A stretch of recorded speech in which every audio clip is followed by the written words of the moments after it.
జై శ్రీకృష్ణ అండి.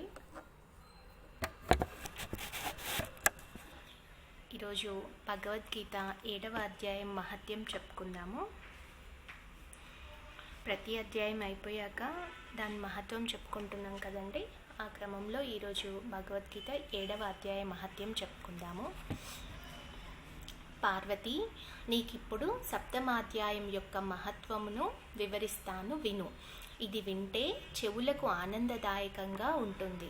పాటలీపుత్రం అనే దుర్గమమైన నగరం ఒకటున్నది. దాని పురద్వారాలు చాలా ఎత్తైనవి. ఆ నగరంలో శంకుకర్ణుడు అనే బ్రాహ్మణుడు నివసిస్తూ ఉండేవాడు. అతడు వైశ్య వృత్తి ధర్మాన్ని అనుసరించి వ్యాపారం చేసి ఎంతో ధనం గడించాడు. కానీ పితృదేవతలకు ఎప్పుడూ తర్పణాలు వదలలేదు. దేవతలకు పూజలు చేయలేదు. ఎంతసేపు ధనార్జనే ధ్యేయంగా అందులోనే నిమగ్నుడై రాజులకు మాత్రం విందులు చేస్తూ ఉండేవాడు. ఒకప్పుడు ఏమి జరిగిందంటే, ఆ బ్రాహ్మణుడు తన 4వ వివాహం చేసుకొనుటకు పుత్రులు బంధువులతో కలిసి యాత్ర సాగిస్తున్నాడు. మార్గ మధ్యంలో అర్ధరాత్రి అయింది. అతడు నిద్రిస్తుండగా ఎక్కడి నుండి వచ్చిందో కానీ ఒక పాము అతని చేతిపై కాటు వేసింది. ఏ విధమైన మనులు, మంత్రాలు, మందులు పనిచేయలేదు. అతని ప్రాణరక్షణ అసాధ్యమైంది. కొంతసేపటికి అతని ప్రాణాలు అనంత వాయువుల్లో కలిసిపోయాయి. కొంతకాలానికి అతడొక సర్పమై జన్మించాడు. అతనికి పూర్వజన్మ స్మృతి పోలేదు. అతని మనసు తాను సంపాదించిన ధనం మీదే ఉంది. తన పూర్వ వృత్తాంతాన్ని స్మరించుకున్నాడు. నేను నా ఇంటి ఆవరణలో కొన్ని కోట్ల ధనం, బంగారం పాతిపెట్టాను. నా పుత్రులకు కూడా తెలియకుండా నేను దాన్ని రక్షించాలి అనుకున్నాడు. అయితే ఈ సర్పజన్మలో అతడు ఉండలేకపోతున్నాడు. ఒక రోజున నిద్రిస్తున్న తన కుమారులందరికీ స్వప్నంలో కనిపించి తన వృత్తాంతాన్ని తెలియజెప్పాడు. వారిలో మధ్యవాడు నాటి అర్ధరాత్రి వేళ ఒక గుణపం తీసుకొని తన తండ్రి సర్పంగా ఉన్న పుట్ట వద్దకు ఒంటరిగా బయలుదేరాడు. వానికి ధనం పాతిపెట్టిన చోటు సరిగా తెలియకపోయినా ఆ పుట్టలోనే ఉంటుందనుకొని త్రవ్వడం ప్రారంభించాడు.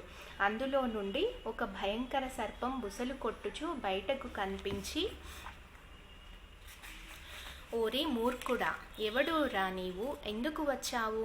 నా పుట్టను ఎందుకు పెళ్ళగిస్తున్నావు? లేక నిన్నెవరైనా పంపించారా? చెప్పు అని అన్నది. నాన్నగారు, నేను మీ కొడుకును. నా పేరు శివ. నాకు రాత్రి వచ్చిన స్వప్నం ఆశ్చర్యం కలిగించింది. అందుచేత ఇక్కడే ధనమంతా దాచిపెట్టి ఉంటుందని పుట్టను త్రవ్వుచున్నాను అన్నాడు కొడుకు. వాని మాటలు విని మందహాసంతో ఆ సర్పం, నీవు నా కొడుకువే. అయితే నాకు శీఘ్రంగా ఈ సర్పజన్మ నుండి విముక్తి కలిగించు. అంటే నన్ను సంహరించి కాదు, నేను పూర్వజన్మలో పాతి ఉంచిన ధనాన్ని సంరక్షించడానికే ఈ సర్పజన్మమెత్తాను అన్నది. తండ్రి, నేను మీ సర్పజన్మకు ఎలా విముక్తి కలిగించగలను? నాకేదైనా ఉపాయం చెప్పండి. ఎందుచేతనంటే ఇంత రాత్రి వేళలో అందరినీ విడిచిపెట్టి ఒంటరిగా ఇక్కడికి వచ్చాను అన్నాడు శివ. పుత్ర, భగవద్గీతలో అమృతమయమైనది సప్తమాధ్యాయం, జ్ఞాన విజ్ఞాన యోగం. అది తప్ప మరే తీర్థాలు, దానాలు, తపస్సులు, యజ్ఞాలు ముక్తిని కలిగించలేవు. గీతలో సప్తమాధ్యాయం మాత్రం జరామరణాది సమస్త దుఃఖాలను దూరం చేయగలదు. నాకు శ్రాద్ధం పెట్టే సమయంలో కూడా ఈ సప్తమాధ్యాయాన్ని శ్రద్ధగా పఠించు. బ్రాహ్మణునకు చక్కని భోజనం పెట్టు. దీనివల్ల నిస్సందేహంగా నాకు విముక్తి లభిస్తుంది. నీ శక్తికి తగినట్లుగా ఆ రోజున వేద పండితులు, మరికొంతమంది బ్రాహ్మణులకు కూడా చక్కగా భోజనం పెట్టు అని ఉపాయం చెప్పాడు తండ్రి. ఈ మాటలు విని పుత్రుడు తండ్రి చెప్పిన దానికంటే చాలా శ్రద్ధతో ఎక్కువే చేశాడు.